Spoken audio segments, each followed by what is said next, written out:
As you know, I always read the comments below videos, and one chap was having a bit of a problem with his parking heater to get the controller to work. He said he bought a new controller and it didn't work.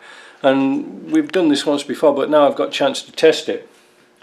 It is really important to get the right colour of the plugs together. Now, ignore this bit because I've got a motherboard in here with a black connector, and I've got a controller here with a black connector.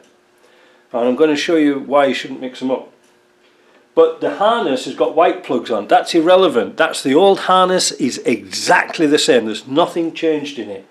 But I want you to see what happens. So there's my heater all working. I don't want to set it off because I haven't got the exhaust going.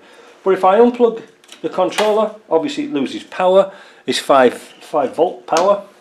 And if I clip this one in, let's see what happens. When I get the plug the right way around. Oh no, I have to go like this. No.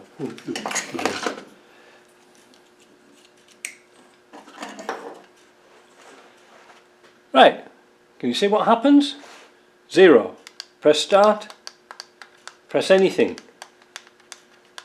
It's getting 5 volts to the board, and it's got the temperature in my shop there, 17 degrees. But it won't work. But if I swap this over and put the black plug on with the black controller, here presto, it works.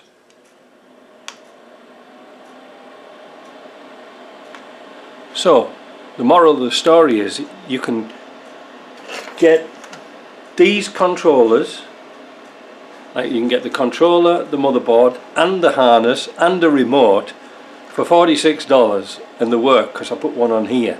They work just fine. Alright, so that's just something to be aware of.